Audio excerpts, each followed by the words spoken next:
que ponto a vida do ser humano ficou desvalorizada a ponto de que um papagaio, um ovo do papagaio, os ovos do papagaio, se tornou mais importante do que uma vida dentro de um útero.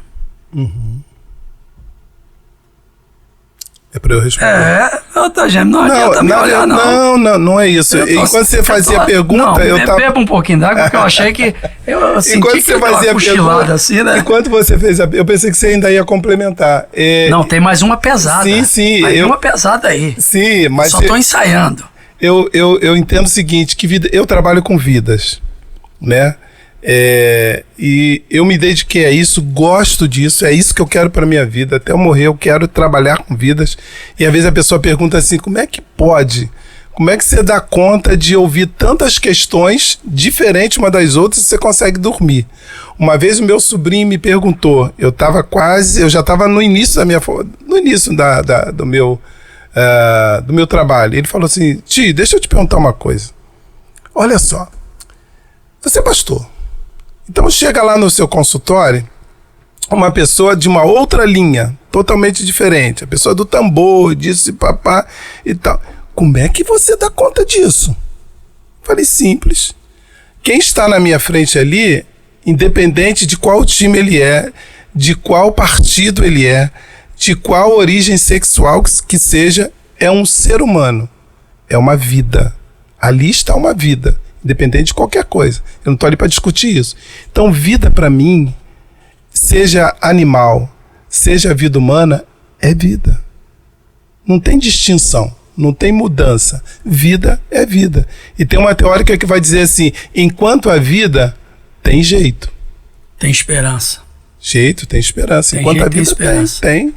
Então, eu enxergo assim, de uma forma bem resumida.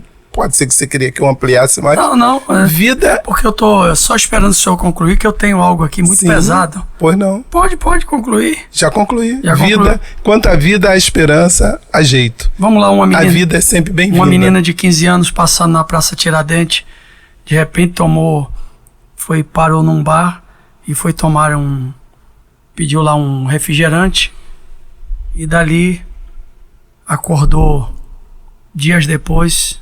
A família não encontrou a menina, tomou o Cinderela. Sim, Boa Noite Cinderela. Boa Noite Cinderela. Violentaram, a estruparam. Sim.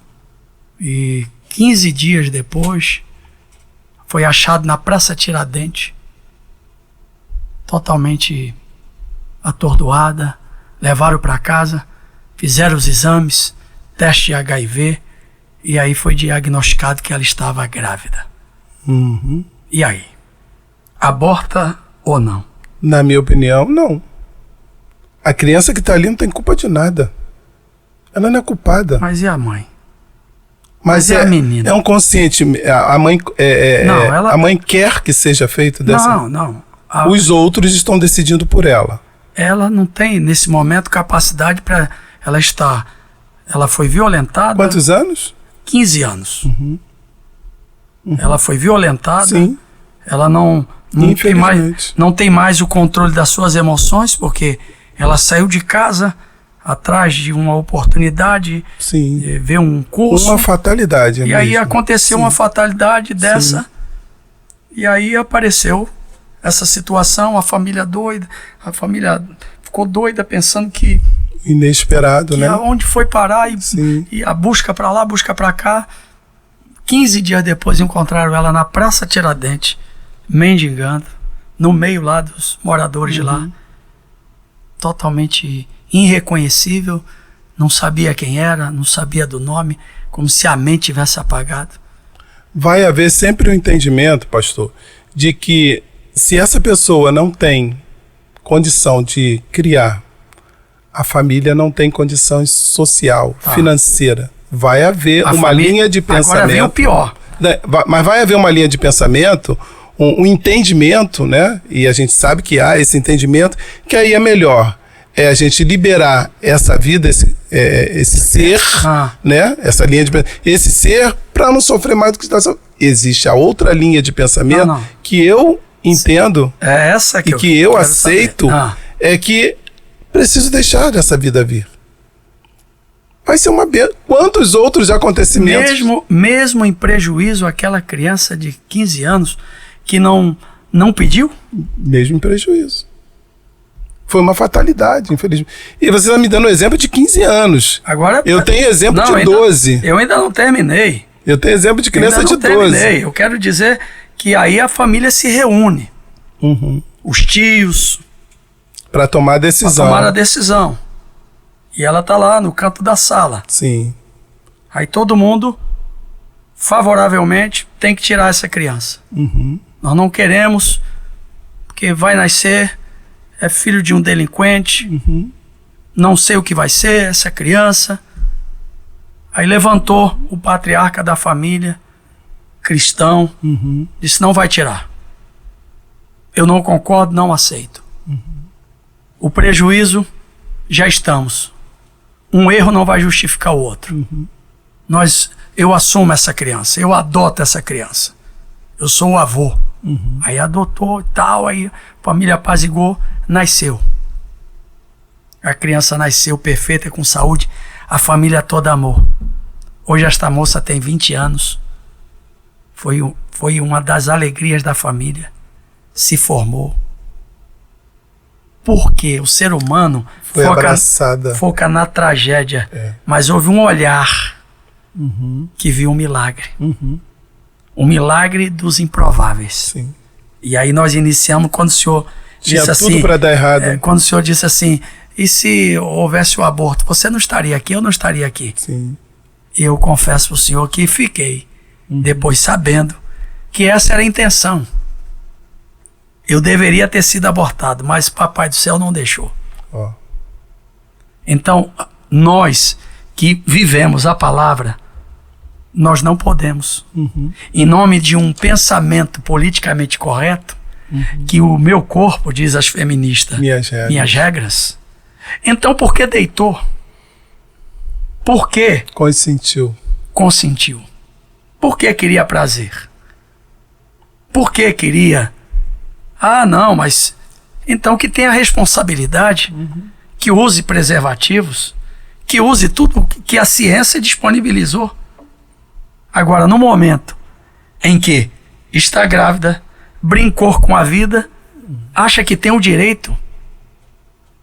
Então, uma ameba que está lá no espaço pode e não deve ser em nenhum momento interrompida. Um ser lá na Amazônia, o ovo do papagaio, sim, não pode, mas um ser humano você pode matar, espizinhar. E aí tem um vídeo muito trágico que um médico mostrou na hora que vai tirar a criança e ela se recolhe todinho dentro do útero. Ah, meu Deus. Terrível. Tá pesado esse assunto. A vida está sendo muito banalizada. Não só tirar a vida no útero, mas hoje a gente vê a banalização da vida. Você mata por qualquer coisa. O cara pisou no teu pé, você precisa pedir desculpa. Eu que botei o meu pé debaixo do seu. Porque se você falar assim, poxa, cara, você não chegou, ele tira a arma e te mata. Do nada. Uma bala que você pega do cara aqui, poxa, me dá essa bala aí, pô, você não me pediu? Pô, por que me olhou? Tá me olhando por quê? Pai vai lá e mata, porque a vida tá banalizada, né? Estão banalizando a vida, não somente no útero, em geral. É verdade. Agora, o senhor falou de algo que agora a gente vai ter que desmistificar e colocar cada um no seu lugar. O pastor e o psicólogo. Quando é que algo entra em conflito? O fato de você ser o pastor, você... Lá no seu consultório, você não dá uma carteirada. Tá. Sou pastor. Sai demônio. Como que é isso? Vamos falar do pastor, depois do psicólogo. Deixa eu ver se eu entendi a sua pergunta, mas se eu responder o que você realmente não perguntou, você pode me corrigir. Toda vez que entra uma pessoa, seja ela qual for, principalmente quando é evangélico, quando vem para o consultório, eu tenho uma anamnese. E eu tenho 5 minutos de fazer algumas perguntas. E depois a gente segue com a anamnese. eu explico como é a terapia, tal. Aí eu tem gente que fala assim, eu fui indicado porque o senhor é pastor, e eu queria um pastor. Então tá, olha só. Psicólogo aqui, pastor. Aí eu já coloco para a pessoa dessa forma, seja ela qual for. E as pessoas que estão me escutando, que já passaram por mim, eu faço isso. Falei, olha, independente de eu ser pastor ou não, aqui é um espaço profissional. Nós não vamos, aqui não é um gabinete pastoral. Aqui você tem o seu pastor, por exemplo, se o pastor for o pastor Marcos, questões que de repente você vai trazer polêmica de igreja, eu vou pedir para que você leve para o seu gabinete pastoral, porque eu não vou entrar em conflito com o seu pastor. Olha aí, amigo. Porém, tá vendo o que os psicólogos estão fazendo? Estão mandando para o gabinete pastoral. Se for questões espirituais e tudo mais. E aqui a gente vai tratar. Não que se a pessoa quiser tratar de um assunto bíblico, a gente pode até entrar, mas aqui é totalmente profissional, até porque o tempo são 50 minutos, né? E não dá pra gente falar de duas coisas ao mesmo tempo, porque a gente está ali para tratar de assuntos profissionais. Fora dali, a gente pode tratar de assuntos espirituais. Então o pastor que está ali atendendo, por natureza, por formação, é o pastor. Sim. Mas quem está atendendo não é o pastor. Não é. É um psicólogo. É o profissional. Ele não está fazendo um tratamento no cunho teológico, eclesiástico e de pastor para membro de igreja. Sim. No consultório, ele pode divergir e convergir com assuntos que de repente pode até contraditar tudo aquilo que ele ensina, porque em respeito àquela pessoa que não tem a mesma formação. Não vai nem contraditar. Na verdade, a gente não vai nem entrar falar de questões. Por exemplo, se a pessoa falar sobre o aborto. Sim. Olha o assunto de novo. Sim. Fala sobre, não, porque eu quero abortar, tal. O que você acha? Vai me perguntar. Eu vou traçar a minha opinião. A minha opinião é essa. Porque é a opinião que a Bíblia diz. Minha opinião é essa. Mas a vida é sua. Você já sentou com o seu pastor? Você já sentou com o seu cônjuge? Não, vamos lá. Você já sentou... Não tem a ver com pastor nem com igreja. Então a gente tira o pastor e a igreja. Você já sentou com o pai da criança, com o seu cônjuge, ou com o companheiro, ou não teve oportunidade? Por quê? O que é a psicologia? O que é o psicólogo? O psicólogo, ele não diz o que a pessoa tem que fazer. Não existe receita pronta, né? E se isso acontecer... E volta um pouquinho, a ética da psicologia, ela não permite que você dentro de um consultório trata de assuntos religiosos. Sim. Se a ética souber o conselho souber disso, você pode ser chamado. Então a gente não pode misturar essas coisas, né? Fica muito claro isso. E o que eu estava dizendo, que já me perdi? Não, você estava dizendo que quando uma pessoa chega lá pergunta sobre aborto e tal, porque agora nós estamos tratando do psicólogo, de uma pessoa que não é evangélica, que não é crente, que não processa nenhuma fé, sobre contraditar, sobre te deixar até convergir e divergir. Isso aí. E aí nós não podemos dizer, pelo menos eu, né, não posso dizer para você, olha, você faça assim, assim, assim, assim. Não tem que fazer. Eu até digo para o pessoal, você não tem que fazer. O que é a psicologia? Nós vamos entrar numa caminhada juntos, vamos juntos. E aí eu faço até um exercício com a pessoa no primeiro dia. A pessoa está sentada aí. Eu falei, você me permite? Porque tudo a gente tem que pedir permissão à pessoa. Tem gente que você não pode tocar. Porque ela tem... De repente, se a pessoa sofreu abuso na infância, se você abraçar, você perdeu esse cliente. Poxa, abusado aquele psicólogo chegou me abraçando. Você tem que pedir dá licença. Por favor. Aí você pede, segura a mão da pessoa, tira ela do lugar e traz para cá. Eu faço esse exercício. Agora olha para lá, o que você está vendo? Peço para ela me dizer o que ela está vendo. Isso. Então, enquanto você estava aí, você conseguia ver o que estava atrás de você? Não. Então, a psicologia é isso. Nós vamos entrar por um caminho onde vai ter várias possibilidades que você não consegue ver hoje. Então, quando você for vendo possibilidades, caminhos, soluções, você vai dizer, caramba, conseguindo ver aqui. Então, qual que você quer escolher? Ela sempre faz as escolhas. Eu não posso fazer as escolhas para o meu cliente, para o meu paciente. Ela sempre faz, né? Porque a psicologia é uma abertura de consciência. Abrir possibilidades que ela não consegue enxergar hoje. Entende? Muito bem. Então, chegando lá um ateu. Um ateu não crê em Nunca recebi um ateu. Ateu. Deixa ele vir. Aí me fez lembrar o vídeo de um ateu assistindo televisão e o cara colocou uma boneca lá, mexendo, né? Aí ele tá lá no celular, daqui a pouco a boneca mexe, aí ele ganha um susto. Aí ele começa a cantar uma música evangélica. Não, eu creio em Deus. Rapidinho. Foi na sua essência, né? E todo ser humano tem a sua essência. O medo da assombração. Já nunca atendeu um ateu? Nunca atendi, mas pode fazer a pergunta. Então, um ateu chegando lá para te perguntar sobre vida, sobre o propósito, porque a vida se torna tão materialista, sim, aquilo que eu apalpo, que eu anulo totalmente a ideia do que é o espiritual. Sim, sim. Eu sou aquilo que pego, aquilo que sinto, aquilo que vejo. Como lidar com uma pessoa que não sabe que a vida é regida por um propósito? Sim. Porque se uma barata tem propósito? Tem um propósito. Ela está aqui com um objetivo. E as mulheres ficam desesperadas quando as vê. Porque às vezes as pessoas... teve uma atriz, né, que ela estava tão vazia de si, que ela contava no seu testemunho, que passou uma barata, ela ficou com inveja da barata, porque ela viu que a barata tinha um sentido para estar ali, e ela não encontrou sentido. Sim. Já recebeu gente assim? Então, vamos falar do ateu, né? Que é ateu, que não... Tá, que a nossa vida, suponhamos que chegue um ateu de 50 anos, 40 anos de existência, de idade, né? Esse é um ateu convicto. Eu faço uma comparação quando chega, seja ela quem for, ateu ou não, a pessoa tem uma caminhada de vida. É como se fosse uma construção de uma casa de 40 anos que essa casa está construída, ou 50 anos que essa casa está construída. Só que a casa está cheia de infiltração. A casa deu cupim.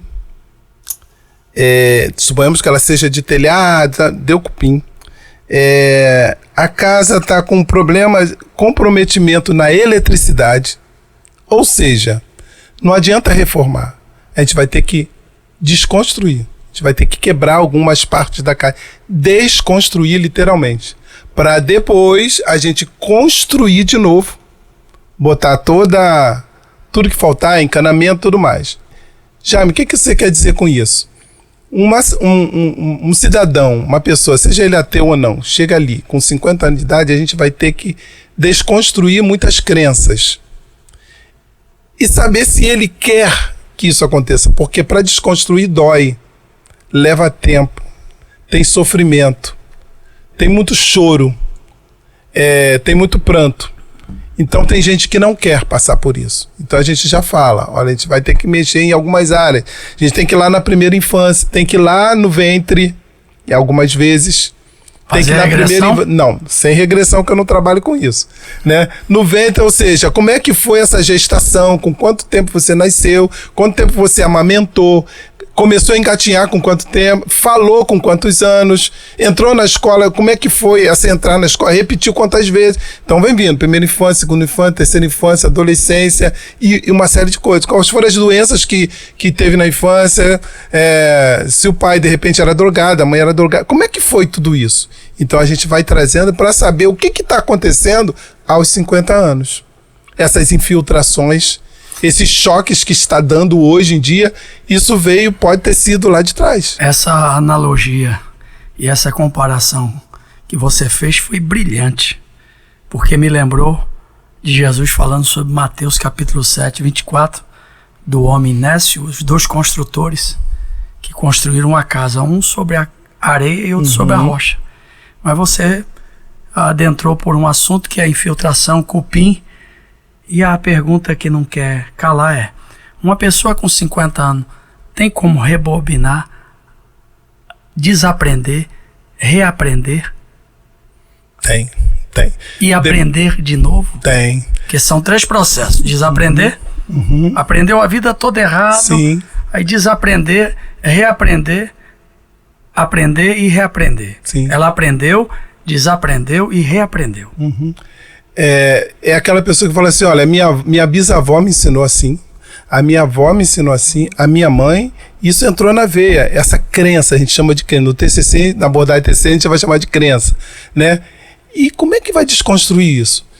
Jaime, ele consegue desaprender e reaprender. Hoje a ciência chama o cérebro de a neuroplasticidade, né? Que é a minha pós-graduação na neuroplasticidade. E a neuroplasticidade vai dizer que o cérebro ele é plástico. Tão flexível. Ele tem a capacidade de se ampliar e ele também, se ele não for muito motivado, se ele não for... a palavra me estimulado, muito obrigado, ele vai ficar fechado. Certo.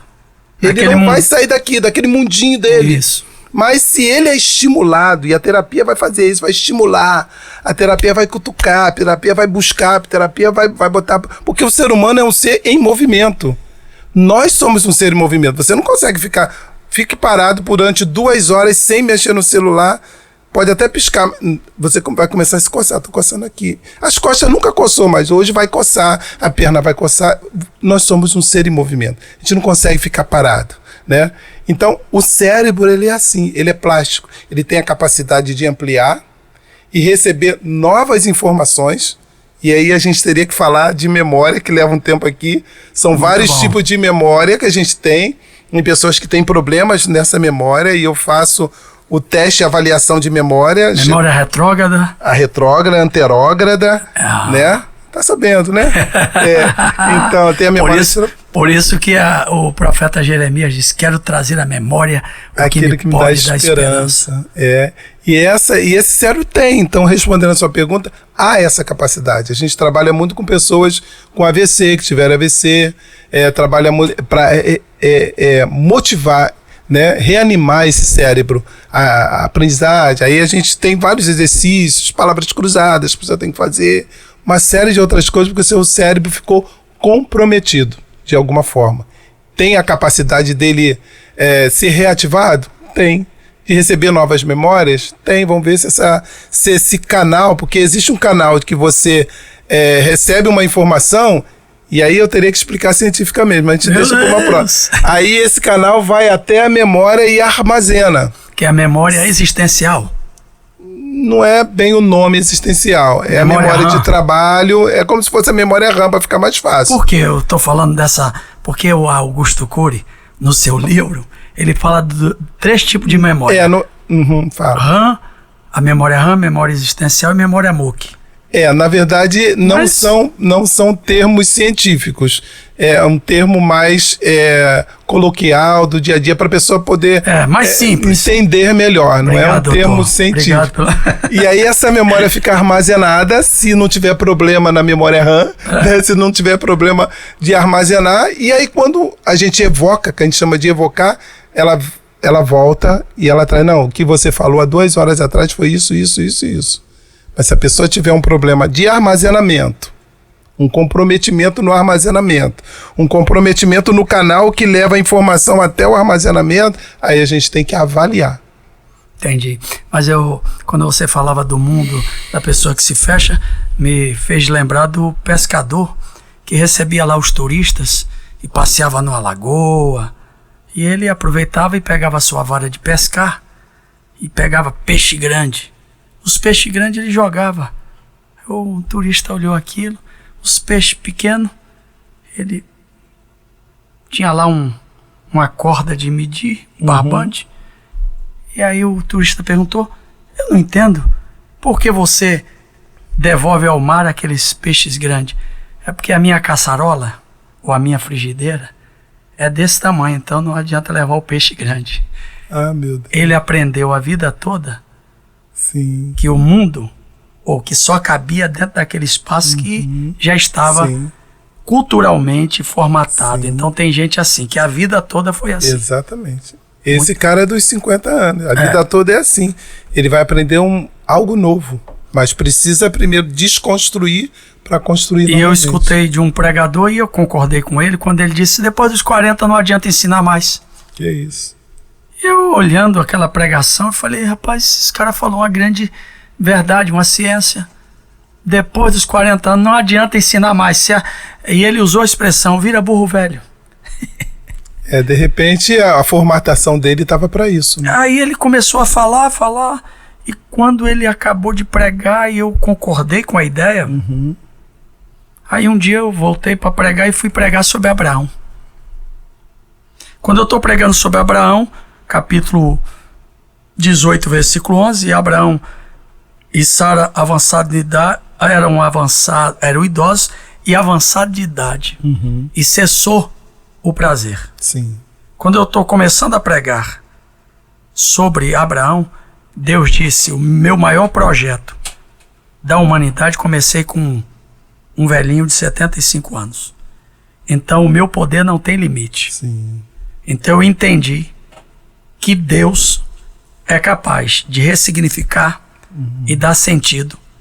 Por isso que o Salmo 92 diz que mesmo na velhice, ainda andarão fruto. porque nós vivemos uma cultura que um homem que passa dos 40, ele já não serve mais para o mercado de trabalho.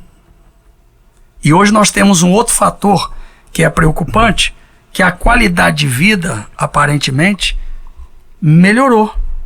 Então os homens, há 30 anos atrás, mulheres, morriam com 55, com 60 anos.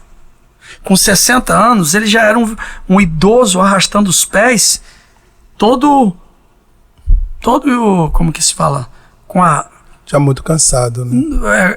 Debilitado. Debilitado, sofria do condor. Sim. Tinha dor em tudo quanto é lugar. Hoje, estou diante de um senhor aqui, que é um jovem. Quem é que diz que o pastor Jaime tem a idade que tem? Você vê a postura dele? Não é um senhor que parece... Eu não vou falar a idade dele, eu tô segurando para não... Vamos pular essa parte. Mas concorda, amigo? Concordo. Então, imaginar que um indivíduo aos 40 anos está inutilizado, e aí vem o padre Fábio de Mello para dizer que você perdeu a utilidade, mas não perdeu o valor. Em algum momento até, você pode ter perdido a utilidade. Não, você idoso, não importa a idade, você não perdeu nem a utilidade e nem o valor. Sim, sim. Porque se eu perco a minha utilidade, eu perdi o meu valor. As pessoas hoje vivem muito mais. Hoje as pessoas estão fazendo academia, caminhada, exercício hidroginástica, natação. Hoje as pessoas não estão viajando um pouco mais. Então ela consegue viver um pouco mais. Foi um pastor visitar uma senhora que estava internada com 90 anos. E ele já levou o óleo da extrema unção. E lá chegou, já pegou o óleo, e aí, Senhor, recebe a tua serva nos teus braços. A irmãzinha abriu os olhos e disse: pastor, vira essa boca para lá. Eu ainda quero viver. Que bom. Com 90 anos. Isso é muito bom. Por quê? O indivíduo vai se clausular de tal forma e não querer viver porque chegou aos 50, aos 70, sim, aos 90, e temos muitos bons exemplos. Minha sogra fez agora, dia 5 de dezembro, 89 anos. 89. É viúva? É viúva, já há muitos anos. Está esperando no Senhor? Está esperando o Senhor voltar. Que Deus. Qual o nome da tua sogra? É Dona Maria. Irmã Maria, que Deus lhe abençoe. É porque aqui nós temos um viúvo que quase 100 anos também está esperando pelo Senhor. Se falar isso para ela, repreende. Repreende. Bom, chegamos quase ao final. Como é que estamos? 1h10. Então, pastor Jaime, psicólogo Jaime, foi um prazer muito grande falar contigo. Conversar, bater esse papo aqui. Esse papo.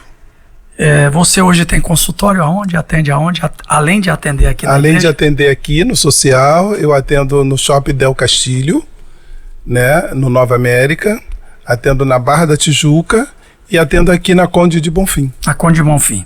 Se alguém desejar, pode entrar em contato. Pode entrar em contato aqui pelo canal Plena Unção, pela igreja. Sim, sim. E também você vai disponibilizar, viu, André? Deixar os contatos do Dr. Jaime, que eu tenho o maior orgulho de ser seu amigo, me sinto privilegiado. E eu igual. E um sentimento de gratidão, porque você foi um instrumento de Deus para, naquele início da minha fé, ser um canal de inspiração. Amém. O mundo deu tantas voltas, e muitos anos depois, a gente se encontrar e você chegar, ser um dos psicólogos aqui que atende a igreja. Isso não é gratificante? Aquele menino lá de 13 anos, que poderia ter sido tudo, Deus transformou, Deus me abençoou, mas que tive a felicidade de ter ele como coordenador, que foi uma inspiração, que me levou ao início da fé. Então hoje esse homem é psicólogo aqui, é meu amigo, e eu não tenho nenhuma preocupação em dizer, olha, procura pastor Jaime, procura o doutor Jaime, de acordo com a pessoa, tem uma pessoa aqui que é uma pessoa muito preparada. Eu estou muito feliz pelo teu progresso. A tua filha é jornalista, né? Ela entregou o TCC agora, está se formando no próximo ano. É mesmo? Então vamos lá. Você tem 5 oportunidades para falar sobre 5 temas. Vamos lá, escolha um. Eita. Eu leio ou você lê? Leia. Errado ou certo? Bom, defina para mim, errado ou certo? Eu entendo que não tem errado, não tem certo. Eu costumo dizer, derramou leite, vamos limpar. E vamos daqui para frente reconstruir, ressignificar. Não tem certo e errado. Não tem? Mas tá falando como psicólogo ou como psicólogo? Como psicólogo. E como Jaime, pastor? olha só, eu errei e agora eu vou me matar, porque não tenho para onde eu ir. Então Calma. é importante dizer isso, porque ele está falando como psicólogo. Sim. Atendendo uma pessoa. Então ele não está para apontar o erro. Sim, não. E definir o erro por ninguém. Porque a gente não pode apontar erro, né? De ninguém. Entendeu? Porque a gente, fazendo essa pergunta, e por isso que eu rebobinei, como pastor é diferente. Sim. Tem o errado e tem o certo. Senão, se eu disser, olha, você errou, e a pessoa já vem com uma culpa. Tá errado. Eu falei, você vai ter que pagar por isso. Não, olha só, o que você quer fazer daqui para frente? Tem um teórico que vai dizer o seguinte, olha, o que você faz com aquilo que fizeram com você? Boa, repete. O que você faz com aquilo que fizeram com você? Então uma pessoa que foi abusada na infância, que sofreu maus tratos, a partir do momento que casou, o que fizeram com ela ou com ele vai repetir nos filhos, nos parentes, naquelas pessoas. Não vai. Não pode. Não pode. Ela tem que se resolver, se ressignificar e vida que segue. Muito bem. Mais um. Tô gostando, hein? Vamos ver se ele vai derrapar. Aí eu vou dizer, errado ou certo? Moderno. Modernidade, e aí? Modernidade. Por exemplo, dá um exemplo aí. Você, uma pessoa moderna... Aí, engasgou. Moderno. Estamos no moderno. Não conseguiu, não está conseguindo definir, rapaz. Olha, vamos lá, doutor. Então vamos lá. Moderno, vou chamar de modernidade, né? Significado de modernidade. A vida hoje... Modernidade é a tendência, moderno é o estado. A vida hoje, nossa, nós vivemos uma vida de ser uma pessoa mais moderna, vamos dizer, eu vou entrar por esse caminho. Ser uma pessoa mais moderna, eu não quero ser uma pessoa ultrapassada. Vamos dizer, você não quer ser uma pessoa que não está atualizada. Então, ser moderno é ser atualizado. Agora sim. Tava difícil, hein? Demorei a subir a ladeira. Que é porque eu fiquei sem saber o que você queria perguntar. A ideia de ser moderno, atualizado, não significa que é pecado. Sim, não significa que... Não, tem coisa que a pessoa está em 1950 e curtindo lá coisas. Agora, nós estamos falando numa linha da questão humana. Sim. Agora vamos lá, preceito, Bíblia, conceito divino são outras coisas. Okay. E não é isso que nós estamos falando. Estamos falando dentro da visão do psicólogo e do ser humano Jaime. Vamos lá. Jaime Guedes, doutor Jaime Guedes. Olá. Preste atenção. E aí? Agora, André Presta atenção. Presta atenção. Prestar atenção, estar atento. Estar atento. Antenado. Preste atenção nas pessoas que estão ao teu redor, nas pessoas que querem fazer bem para você e você nunca vê dessa forma, né? Porque às vezes o outro está querendo te ajudar e você acha que ele está querendo te atrapalhar. O outro está querendo te ajudar e você acha que ele está querendo te perseguir. Então, preste atenção, o que está acontecendo? O problema está no outro ou o problema está com você? A leitura... Seja mais aberto ao que está acontecendo à sua volta. Tem gente que é mais introspectivo, fechado e não consegue olhar para a esquerda e para a direita. Levanta a cabeça. Jesus até falou, né? Levantai os vossos olhos para cima. Vamos olhar. Tudo bem que tem que se contextualizar. Pastor é fogo, né? E você levantando os seus olhos, tem gente que anda encurvado o tempo todo, olhando para baixo. Mas quando a gente tem uma postura melhor, a gente consegue olhar ao nosso redor e prestar mais atenção na vida. Eu vou um pouquinho mais além, me empolguei, né? Gostei de ver. Um pouquinho mais além. Você dirige, né? Nós aqui dirigimos. E alguém fala assim, poxa, dá um pulinho aqui na minha casa, lá, aqui em São Paulo. Dá um pulinho aqui, Marco, quero falar um negócio com você. Daqui a São Paulo, de carro, se você for bem, quilômetros. Você vai levar quantas horas mais ou menos? Vai levar 4 horas. 4 horas. Você chega lá em 1h30. Certo. Aí ele fala assim, tá de brincadeira. Você chegou aqui 1h30, o que você fez? Cara, eu vim quase a 300. Olha só, tu chegou, passou pelaquela cascata, onde tem aquelas águas, elas vêm descendo a água, são de várias cores. Cascata, não vi. Mais adiante na cidade tal, você viu aquelas flores, à medida que você passa, ela vai mudando de cor e ele vira um véu de novo. Não vi. Você passou...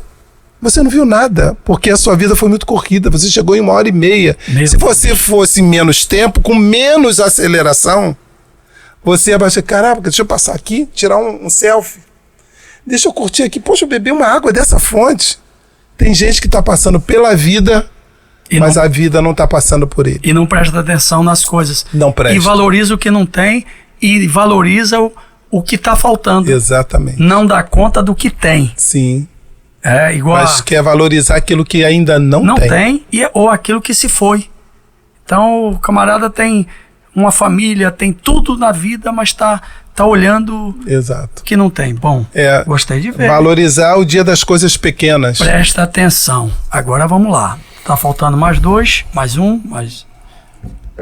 Família. Família, olha aí. Família é o bem maior. Bem maior. Né? A família é o nosso suporte, nosso lugar forte, a nossa torre, é a nossa essência. Você pode perder tudo. Você pode perder o teu emprego, você pode perder uma qualidade de vida financeira muito elevada, mas se você fala assim, ó, eu tenho família, a família está aqui, ó, você perdeu, mas nós estamos aqui. Minha esposa sempre fala assim, ó, eu estou aqui. Nós estamos aqui, nós somos a sua família. E a minha família é grande, tá? É mesmo? Eu, a esposa e a filha.